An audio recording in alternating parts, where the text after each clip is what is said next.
Daily. Taste the Daily.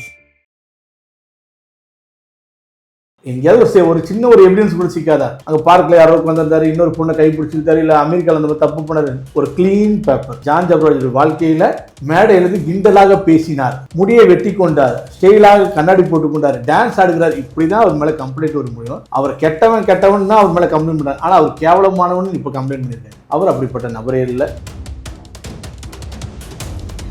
ஏன் இவர் மேலே குற்ற சுமத்து யாருமே மேஜர் இல்லை? ஏன் அந்த 2 சிறுமி தவிர வேற யாருமே இல்லை? ஏன் அந்த 2 சிறுமியும் வந்து இவங்க வளர்த்த வீட்டில் தானே இருக்கிறாங்க 2 சிறுமியும்? ஏன் இது பண்ண அந்த வீட்டில் தெரிஞ்சிடாது இது பண்ணாதா? 1000 குற்றவாளிகள் தப்பிக்கப்படலாம், ஒரு நிரபராதி தண்டிக்கப்படலாம். ஒரு வேளை நீங்கள் சொல்கிறதெல்லாம் உண்மை, நீங்கள் திட்டினதெல்லாம் உண்மைன்னா ஓகே, சந்தோஷம். ஆனால் இந்த உலகம் அனைத்தும் திட்டிட்டு இருக்கக்கூடிய அந்த ஜான் ஜபராஜ் நிரபராதி என்றால் நீங்கள் எல்லோரும் யாரிடம் சென்றும் மன்னிப்பு கேட்பீங்க. எல்லாம் யூடியூப்லாம் பார்த்து, யூடியூப்பில் என்ன பிரச்சனை எனக்கு ரொம்ப ஷாக் பண்ணது என்னென்னா, பெட்ரோல் விலை ஏறிச்சான்னு பேசுகிறவர், அதுக்கப்புறம் எந்த ஸ்டாக்கில் நீ இன்வெஸ்ட் பண்ணலாம், அப்புறம் தங்க ரேட்டு வந்து பிறகு எப்போ மாறும், அப்புறம் மழை வருமா வராதா, அப்புறம் விஜய் அரசியல் ஜெயிப்பாரா இல்லையா, நயன்தாரா அடுத்த படம் என்ன நடிக்க போகிறாங்க, இதை பற்றி பேசுகிறவங்க கூட ஜான் ஜபராஜை பற்றி பேசுகிறோம். எவ்வளோ கொடுமை பார்த்தீங்களா? நான் என்ன, அவரோடு பயணித்து அவரோடு இருக்கக்கூடிய அவருக்கு தெரிஞ்ச வழியில் போகாதவர்களை பற்றி அவரை தவிர்த்து வேறு யாருக்கு தெரியும்? அவருக்கு கூடிய அழகுக்கும் அறிவுக்கும் திறமைக்கும் பணத்துக்கும் ஃப்ளைட்டில் காலையில் ஒரு நாட்டில் இருக்கிற இன்னொரு நாட்டில் இருக்கிற எந்த நாட்டில் வேணால் எப்படி வேணால் பண்ணுவேன். வீட்டில் இருக்கக்கூடிய அந்த சின்ன பொண்ணுக்கிட்ட மட்டும் தான் முத்தம் கொடுத்து தான் அதை மாட்டி, அதுவும் அவரே ஆடியோவில் வந்து பாரு, இது முத்தம் கொடுத்தனா என்ன தப்புன்னு ஒருத்தர் சொல்கிறாருன்னா, அப்போ அவர் எப்படி அவர் தப்பாக நினச்சிக்கிறார்?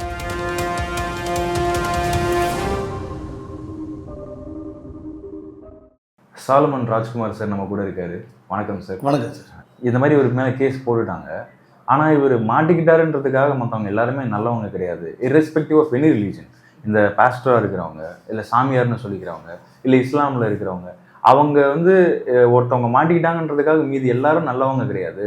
இந்த மாதிரி தப்பு செய்கிறவங்கள நிறைய பேர் இதுக்குள்ளேயும் இருந்துக்கிட்டு இருக்காங்க அப்படின்னு ஒரு கருத்து சொல்கிறாங்க. அதை பற்றி நீங்கள் என்ன நினைக்கிறீங்க? சிலர் பிழைப்புக்காக கிறிஸ்துவத்தில் இருக்கிறாங்க, சிலர் கிறிஸ்துவத்தை வாழ்க்கையாக மாற்றி கொண்டிருக்கிறாங்க. அப்போது பாம்பில் பார்த்தீங்கன்னா ரொம்ப விஷம் உள்ளது வந்து பாரு நல்ல பாம்பு, ஆனால் அது பேரே வந்து பாரு நல்ல பாம்பு தான். நல்ல பாம்புனால அது நல்லது பண்ணாது, கொத்த தான் செய்யும்.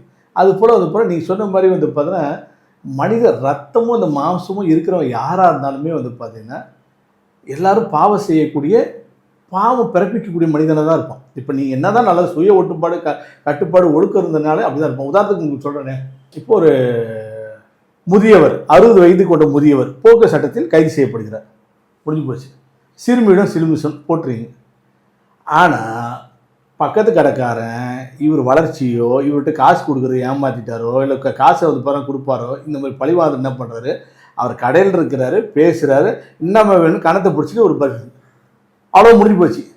தனியாக அந்த பொண்ணை உள்ள கை பிடிச்சிருத்தாரா, ஆமாந்த அந்த பொண்ணு கணத்தை பிடிச்சாரா, பார்த்தீங்களா என் குழந்தைகிட்ட ஒரு தப்பான இருந்துக்கிறார்.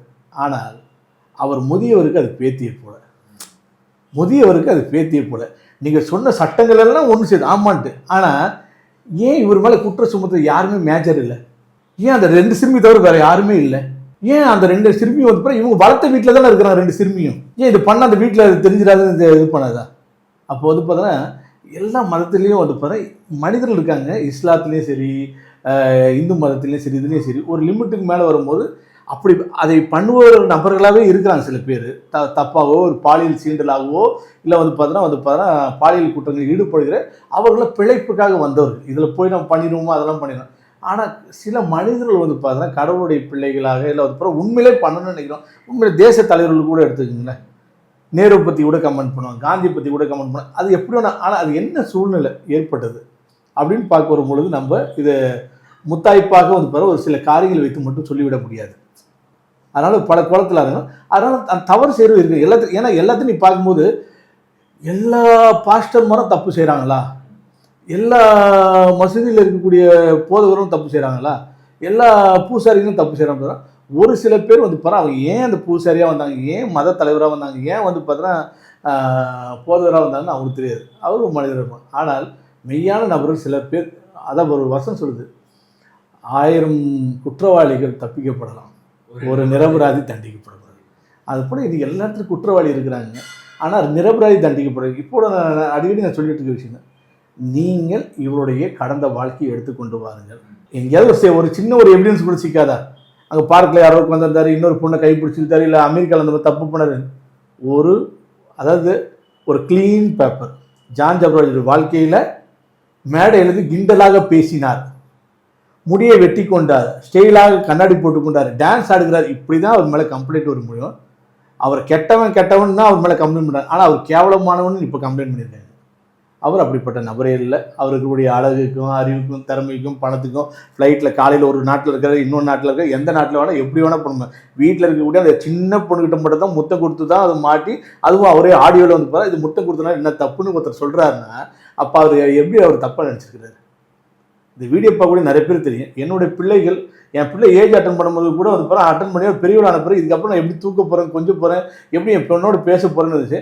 ஆனால் வளர்ந்து வரும்போது இன்றைக்கி வந்து பாரு நைட் படுக்கும்போது பாரு டாடி வயிற்று தடவி பார்க்குறேன், டாடி தடவி பார்த்து தான் தூங்குது. அப்போ என் மகள் தானே.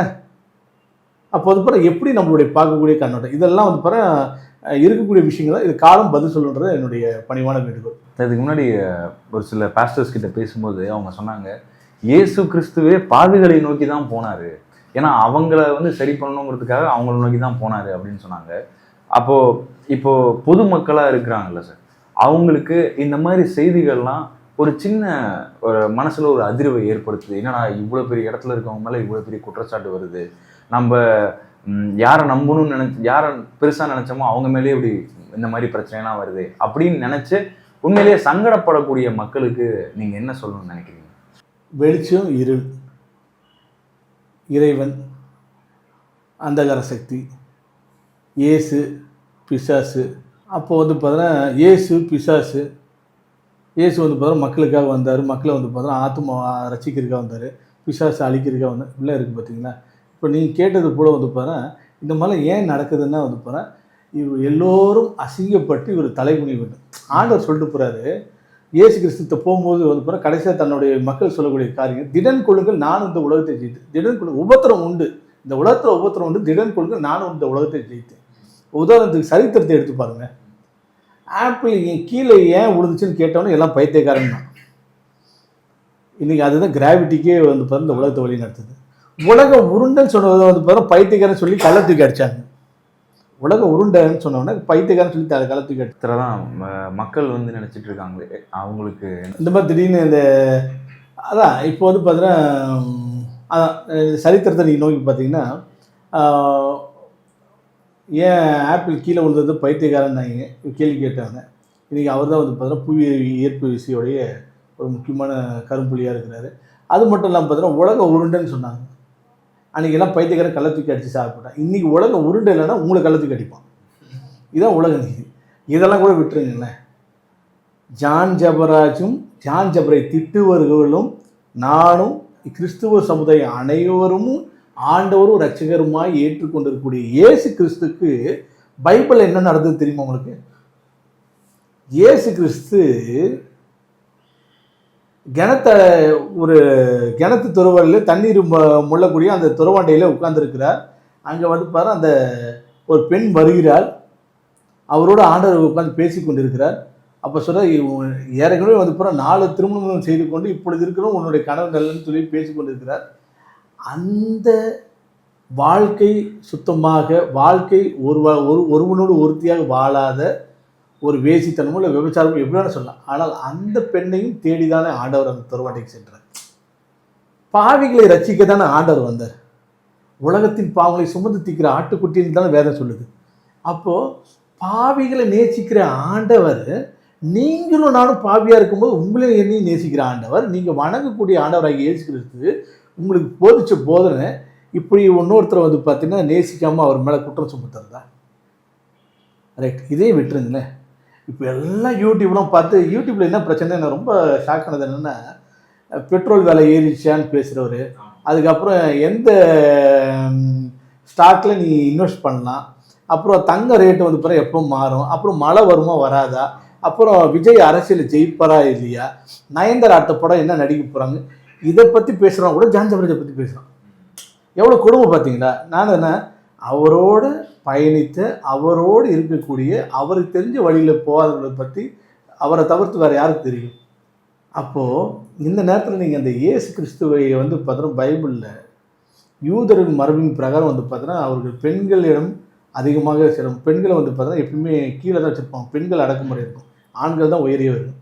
அதே போல் வந்து பார்த்தோன்னா இந்த வியாதியஸ்தர்கள்லாம் தீட்டுப்பட்டவர்கள்.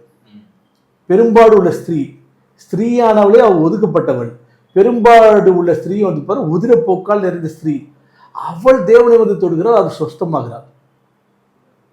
அப்போ ஆண்டவர் யார் யாருக்கெல்லாம் வரான்னு பாருங்க. வியாதியஸ்தர்கள், கைவிடப்பட்டவர்கள், அப்புறம் வந்து பாரு கண்ணீர் விடப்பட்டவர்கள், அப்புறம் வந்து பாரு ஏழ்மையானவர்கள், அப்புறம் வந்து பாரு அனாதைகள், கைவிடப்பட்டவர்கள், விதவைகள், எல்லாருக்காக தான் ஆண்டவர்ன்றார். அப்போ அவர் வரும்போது அவருக்கு என்ன திரும்ப கொடுத்துச்சு இந்த உலகம் கமெண்ட்டு, மாம்சம் ரொம்ப போஜனம் விரும்பின்றாங்க, நல்லா சாப்பிட்டுட்டே இருக்கிறாருன்றாங்க. இன்னொருத்தர் என்ன சொல்கிறாங்க தெரியுமா, இயேசு கிறிஸ்துவை அவர் பேய் பிடித்தவருன்றாங்க. இன்னொருத்தர் என்ன தெரியுமா சொல்கிறாங்க, அவர் விபச்சாரி வீட்டுக்கெல்லாம் போய் உட்காந்து பேசிட்டு இருக்காரு, அவர் ஒரு பாவின்றாங்க. பேய் பிடித்தவன், போஜன பிரியன், அதுக்கப்புறம் விபச்சாரியோட பேசி பழகுகிறார் என்று சொல்லி நீங்களும் நானும் வணங்கக்கூடிய இயேசு கிறிஸ்துவுக்கே இந்த உலகம் இப்படி தான் சாட்சிக்குரியது. இன்னைக்கு போக்சோ சட்டம் இருந்துச்சு, அன்றைக்கி என்னென்ன இருந்துச்சு, அன்றைக்கி இயேசு கிறிஸ்துவை கொலை செய்ய எல்லோரும் ஒன்றாக செல்கிறார்கள். ஆனால் இயேசு கிறிஸ்து அந்த இடத்துலேருந்து விலகி போயிடுறாரு. பார்த்தீங்களா, நான் என்ன சொல்கிறேன்னா, ஒரு வேளை நீங்கள் சொல்கிறதெல்லாம் உண்மை, நீங்கள் திட்டினதெல்லாம் உண்மைன்னா ஓகே, சந்தோஷம். ஆனால் இந்த உலகம் அனைத்தும் திட்டிகிட்டு இருக்கக்கூடிய இந்த ஜான் ஜெப்ராய் நிரபராதி என்றால் நீங்கள் எல்லோரும் யாரிடம் சென்றும் மன்னிப்பு கேட்பீர்கள், யாரிடம் சென்றும் மன்னிப்பு கேட்பீர்கள். ஆண்டவர் சிலுவையில் தொங்கும் போது கிண்டல் அடித்து கொண்டிருந்தான் ஒருவன். ஆனால் பக்கத்தில் சொன்னால் நம்மளாம் திருடன், ஆனால் இங்கே சிலுவையில் தொங்குற ஒரு பாவமும் செய்யாதப்பா, அவரையும் கிண்டல் பண்ண சொல்லிட்டு ஆண்டவரே மன்னிச்சிங்க, உங்களோட நான் பரதீசில் இருக்கும் ஆட சொல்கிறார். இன்றைக்கி நீயும் என்னோட பரதீசில் இருப்பேன்ட்டு. இந்த அடுத்தது இந்த புனித வெளி ஈஸ்டர்லாம் வரப்போகுது. அந்த பெருந்த இது இல்லை திரும்ப சிலுவையின் தியானம் தான். உங்களுக்கும் இறைமைந்தனுக்கும் ஒரு பாலமாக இயேசு இருந்தார், சக மனிதனை நான் நேசிக்கக்கூடிய பாலமாக இயேசு எனக்கு கூறினார். இந்த ரெண்டு தான் சிலுவை, அந்த ரெண்டு தான் இந்த வாழ்க்கை. அப்போ நான் வந்து பாரு என்னோட இந்த ஜான் ஜெப்ராய் இத்தனை மனித குலத்துக்கும் வந்து பார்த்தோன்னா என்ன தப்பு பண்ணார்? அவர் தப்பு பண்ணாருங்க, அவர் தனிப்பட்ட வாழ்க்கை. இப்போ நான் வந்து பாரு நான் வாந்தி எடுக்கிறேன், நான் போய் இடிச்சுட்டேன், நான் போய் செத்துட்டேன், இதெல்லாம் வந்து பாரு என்னால் ஏற்படுது. உங்களுக்கு நான் என்ன பாவம் பண்ணேன்? உங்களுக்காக ஓடி ஓடி பாட்டு தானே பாடினேன், உங்களுக்காக ஓடி ஓடி ஆண்டவருடைய வசனத்தை தானே நான் சொன்னேன், உங்களுக்காக ஓடி ஓடி எல்லாரும் ஆராதிக்கிறேன்னு செஞ்சேன். ஆனால் இந்த மனுஷனுக்கு எல்லாரும் ஓடி ஓடி வந்து பார்த்தீங்கன்னா குற்றம் சுமத்தினா என்ன ஆகும்? ஆனால் இது நிகழ்வு தான், இது எல்லாமே ஒரு மனிதர் வாழ்க்கையில் கூட அடுத்த ஸ்டேஜ் தான். ஆனால் வந்து போகிற காலம் ஒரு சில காலகட்டத்துக்கு அப்புறம் நான் இப்போ என்ன ரொம்ப வேண்டிக்கிறேன், ஆண்டவரே ஒருவேளை இவர் உண்மையிலே தவறு செய்தது நிரூபமானால் அந்த தண்டனை அவர் போய் சேரட்டும். ஆனால் செய்யாத பட்சத்தில் ஆண்டவர் அவருக்காக வழக்காடி இத்தனை மனிதர் மத்தியில் ஆண்டவர் அவர் அடுத்த ஸ்டேஜுக்கு கொண்டு போகணும். அவரோட கூட இருந்து அவருக்கு நல்ல காரியங்களை ஆண்டவர் உதவி செய்து அவர் துணையாக நின்று வழக்காடி அவரை காப்பாற்ற முடியாது நான் இறைமைந்தன் இயேசு கிறிஸ்துவை வேண்டி கேட்டுக்கொள்கிறேன். சார், நிறைய பேசிட்டோம். சட்டம் அதோட கடமை என்னவோ அதை செய்ய நாமளும் தீர்ப்புக்காக காத்திருப்போம். உங்களோட நேரத்துக்கு ரொம்ப நன்றி சார். தேங்க்யூ.